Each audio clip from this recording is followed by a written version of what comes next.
60 Minutes, Rewind. What Rod Laver is to tennis, what Jack Nicklaus is to golf, that's what Bobby Fischer is to chess. And on June the 22nd, unless arrangements fall apart, and in the stormy world of chess anything can happen, Bobby Fischer of the United States will finally meet Boris Spassky of the Soviet Union in Belgrade, Yugoslavia, for the chess championship of the world. At stake, immense prestige for the Russians, who jealously guard their reputation as the country of the chess masters. They've held the world title for 35 years, plus a purse of $138,500, the richest prize for a head-to-head confrontation in any sport but boxing. Boxing champions have been coming to the Catskill Mountains of New York for almost half a century to get in shape. But does a chess champion need to train physically? Take a look behind that window into the training headquarters of Bobby Fischer. Championship chess is a physically exhausting game. More than just a test of mind and will, it is a contest of physical endurance too. Bobby is 29 and he lives virtually a monastic life. Exercise is part of it. He lives alone, always in hotel rooms that seem barely larger than chessboards. The television set is his window on the world. Daytimes for his exercises, nighttimes for old movies. It is almost the only company he keeps. A lot of the time, he won't even answer his telephone. He's shy, suspicious of strangers. It took us nearly 6 months to persuade him to sit for this television portrait. Fischer was a child prodigy. He began playing when he was 6. A prodigy, but never the darling of the chess world. From the beginning, he gave officials a hard time. He'll refuse to play a match because his special terms aren't met. It's either money or the number of games or the schedule of play. Nothing is ever quite right. He isn't even U.S. champion now because he refused to play under the conditions laid down by the U.S. Federation. And for the past month, he's been giving fits to the International Federation, too. Not enough money for the winner of the world title, he says. He's sure he's going to beat Spassky, and he thinks he's worth more than a mere $90,000. He's a stubborn young man. Sometimes he fights for principle, more often just for himself. Before we settled down to talk to Bobby, we asked him to play one of the coming generation's most promising players, 12-year-old Lewis Cohen. The game is speed chess. Each player has 5 minutes to finish, which makes the contest as violent as chess ever appears to someone who doesn't really understand the game. And Bobby, even here, plays to win. No mercy for the young. Before the 5 minutes are up, he closes in for the kill. Check, and Lewis Cohen concedes. Winning is obviously very important to you. Now, winning for winning's sake is important. But do you like to beat another man? Yeah, I do. Yes, I like to beat another man. Well, you smile about it. You like to crush another man's ego? Uh-huh. So when they go home that night, you know, they know that they can't kid themselves that they're so hot, you know. You think the Russians are pretty worried about you at this moment? Oh, yeah, they have been ever since I started playing chess.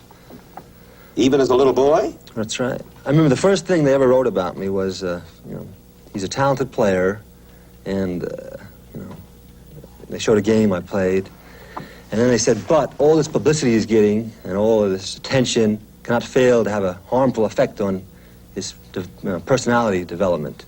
And sure enough, a few months later, I was a rotten person already in their press. I was doing this, I was doing that, I was conceited, you know. This is, you know, before I'd ever even, you know, they even knew anything about me personally, you know. They sting you. They get to you. Well, they don't anymore because I realize it has nothing to do with me. You know, if you were a great chess player, they'd be saying the exact same things about you. Maybe they just tailor them a little bit to your personality or your background. This championship match between you and Spassky, is it in any sense a grudge match? In a sense. I mean, not personally against me, against Spassky, because, you know, I don't care 2 cents about him one way or the other. He's just another guy. But it's against the Russians and, you know, all the lies they've been saying about me.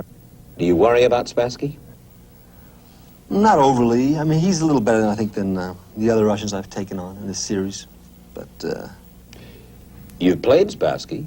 He's beaten you, but you've never beaten him. Yeah, well, we've only played a few games. So we were just the other day looking through that his games from that Moscow event, that Alekin tournament, and they were atrocious games. He was really he was lost in half the games in that tournament.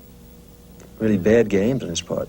Why would that happen to a man who, after all, is the champion of the world? Well, the champion of the world. First of all, I didn't compete, so he's not really much of a champion. But you know, he's the best they've got. That's a big deal. Where do you get your confidence?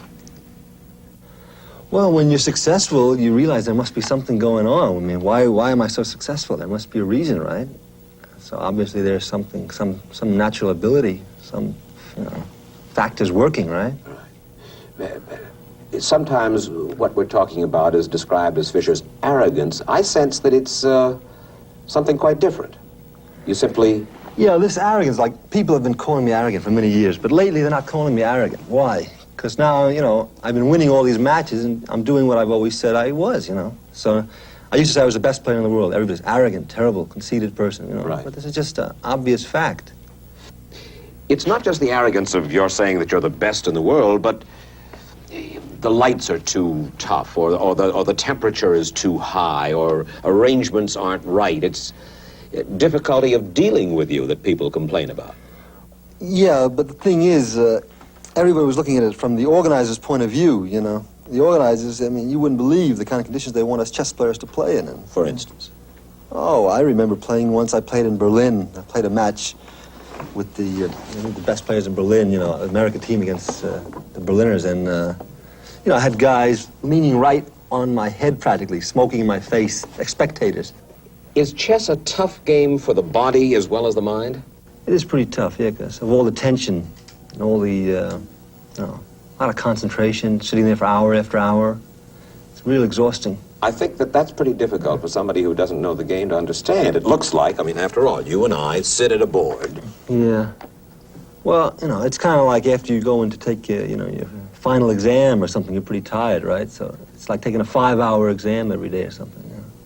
Bobby does not like personal questions. He won't talk about his religion. He was born a Jew, now he is a fundamentalist.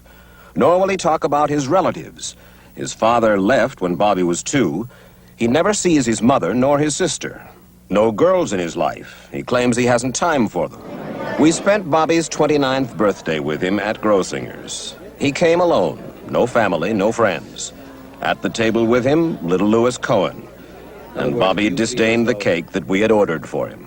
Happy birthday to you. You were worrying about this? Why were you worrying about it?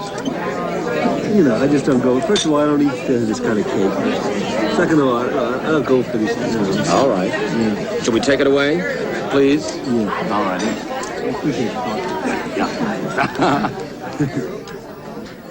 His only constant companion is the big red book of Spassky, a collection of 350 tournament games that Boris Spassky, the man he wants to take the world title from, has played. Bobby's training for the title match consists of studying every one of those games, every move, every strategy. He carries the book with him everywhere as if to absorb its contents through his fingertips. He has no advisors, no coaches, no manager. He doesn't really trust anyone's advice. In a sense, his most reliable friends are the pieces on the board. His strategies, in life as in chess, are mysterious and his own. This summer, he will finally play Boris Spassky for the championship. And perhaps he'll prove what he has always said, that Bobby Fischer is the best chess player in the world. But win or lose, Bobby wants everyone to know he did it by himself.